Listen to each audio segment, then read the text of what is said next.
Hi guys, Olive here today to tell you what classic books I would like to read in 2021. When I got started watching BookTube and I started watching a lot of channels that focused on the classics, I started to realize that there were so many classic books out there that I had not read, many of which I had never even heard of before I started watching BookTube. The fact that I didn't study English literature in college really at all certainly didn't help, but I wanted a way to motivate myself to read more classic books. So beginning with the year 2017, I started making a list of classic books that I wanted to take on in the upcoming year. I would typically put 12 classic books on there, so one per month, which ended up being entirely reasonable because I've been really good about sticking to those lists of classics.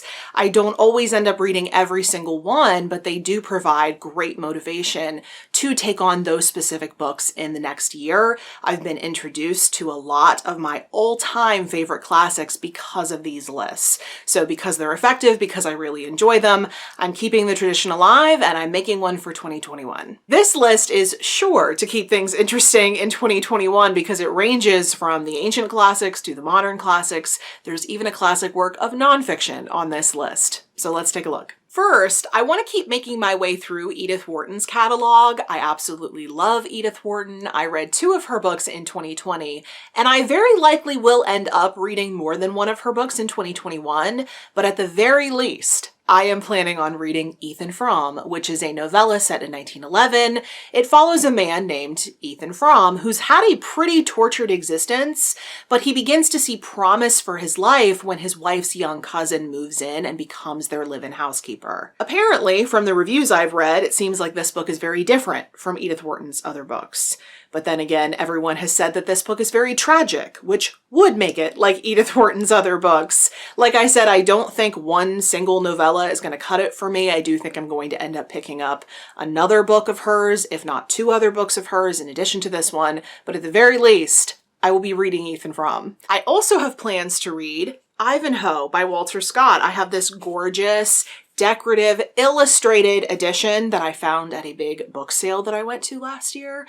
God, I miss book sales. This book is set in the Middle Ages, and in it we get to see the main character, Sir Wilfrid of Ivanhoe, return to England to claim his inheritance and also his lady love. Along the way, he has adventures that in some way involve some real-life historical figures and some characters from folklore.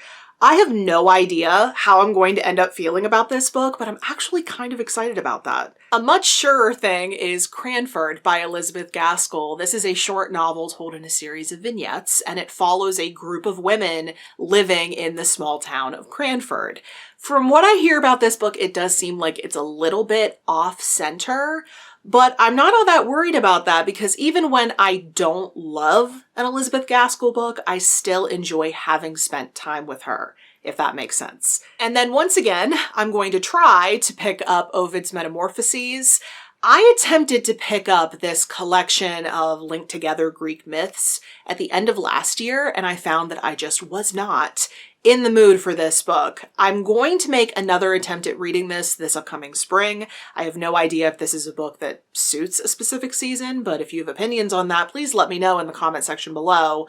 I want to make sure that this next attempt is a successful one. So if it's best to read this book during a certain time of year, I would love to know about it. But I'm also looking to give another book a second try in 2021. That's Shirley by Charlotte Bronte. This book was on my 2020 classics list. I had every intention of reading it. I even picked it up in September. But when I did so, I had no idea how long it was. I was so intimidated. I was totally swamped at the time. I was starting to do nonfiction November stuff on top of everything else I already had going on. And I just was not feeling motivated to pick up a book this big. I tried to pick it up for a second time during Victober since it was the group read, and I just had way too much going on. But just because I didn't have time to see this book through in 2020 does not mean that I am not excited about it, because I definitely am. This is a novel that looks at 2 contrasting heroines. One of them is shy and lives in the oppressive atmosphere of a rectory, while the other is a vivacious heiress whose wealth gives her a ton of freedom. It sounds fabulous and I will read it in 2021. I'm also really looking forward to picking up my first Victor Hugo novel this year because The Hunchback of Notre Dame is on my list for 2021. This is the book off of which the Disney movie is based, so of course it's about the alienated bell ringer of Notre Dame and Esmeralda, the woman to whom he is devoted. I will definitely be going into this book with a mindfulness, I guess you could say, about the way it portrays disfigurement. Jen Campbell has been a really big part of opening my eyes to the ways that media portrays disfigurement, the really not great ways that media portrays disfigurement. With a word like hunchback in the title, I think it's pretty important to go in with that mindset. But I know I really enjoyed this movie when I was a child. If I'm remembering correctly, I think I even saw it in theaters. So I'm very interested to see what my reaction to this story is going to be now that I'm an adult. A modern classic that I've been really looking forward to reading is Cold Comfort Farm by Stella Gibbons. From what I hear about this book, it's essentially a rural soap opera that was meant to mock a trend that was going on in the literary scene in the 1930s. There were apparently a ton of novels coming out at the time that simultaneously romanticized the countryside and the rural lifestyle while also wanting to complain about how excruciatingly hard working the land was. And Stella Gibbons wanted a chance to poke fun at those books by writing a satire, which became Cold Comfort Farm. The main character of this book is an urbane young woman who is forced to move to her extended family's farm. So just like us as readers, she's seeing this world with an outsider's eyes. I became convinced that I had to add this book to my classics list when I saw Steve Donahue's Daily Penguin video about this book. Hearing him talk about what exactly Stella Gibbons was satirizing and how funny he finds this book just completely won me over. I can always use some humor in my classics. And moving more in that direction, I also want to pick up The Adventures of Tom Sawyer by Mark Twain. This is a lighthearted adventure story starring the mischievous Tom Sawyer. In this book, we also get to meet Huckleberry Finn, who Mark Twain gave his own book. And while I read that book, The Adventures of Huckleberry Finn, in high school, we never read The Adventures of Tom Sawyer, and I remember that bothering me. It felt like we should have at least read sections from this book before reading what is, in a way, its sequel. So now, many years later, I'm correcting that error, and I'm finally going to read Tom Sawyer. I'm also going to be moving forward with my objective to read through all of George Eliot's novels and hopefully find another one that I love as much as I loved Middlemarch. And I feel like this year's pick is going to be a contender because Adam Bede is another tale of village life. Like Middlemarch, it seems like the plot of this book is next to impossible to describe because it's really just about these characters and the ways in which their lives intertwine. I am really optimistic about this book because I'm getting excited just talking about it. I am also extremely hyped to read The Count of Monte Cristo by Alexander Dumas. There was a period of time several years ago on BookTube where it felt like everyone was picking up this book and raving about it. I specifically recall Elena from Elena Reads Books reading this book and loving it. I think she reviewed it as well. This book is about a man who escapes from prison. He spent 14 years there after being falsely accused of treason, and now he's seeking revenge on the 3 jealous men who caused his downfall.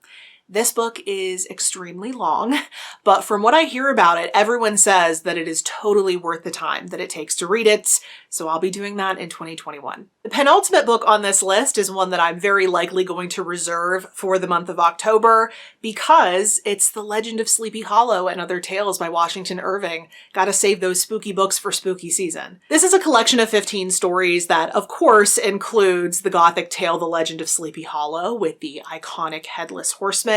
It also includes the story Rip Van Winkle about a Dutch-American man who drinks a mysterious liquor that causes him to sleep for 20 years, straight through the American Revolution. I have a vague memory of reading some of his stories in school, but it's been so long that I do not remember the contents of any of those stories, so it's definitely time for a refresher. And then finally, since I dedicate the entire month of November to reading nonfiction for Nonfiction November, I made the choice last year to include a classic work of nonfiction on my classics list. Before I did this, I would just skip skip November and double up in a different month, but it turns out there are quite a few classic works of nonfiction, so I've started including one on this list every year. So in 2021, my classic work of nonfiction is going to be In Cold Blood by Truman Capote. This book is considered to be the very first work of true crime. It focuses on a quadruple murder in the American Midwest. I have always been interested to read this one. I'm glad I'm finally going to do that next year. So those are my classic picks for 2021. I am super excited to pick all of these up. If you have any comments or questions about any of my selections or about anything in general, please feel free to put those in the comment section below. But if you would prefer to reach out to me somewhere other than YouTube, I am on a variety of different places on social media, and the links to all of my profiles will be in the description box below. Thank you so much for watching. I hope you're having a wonderful day, and I will see you in the next video. Bye.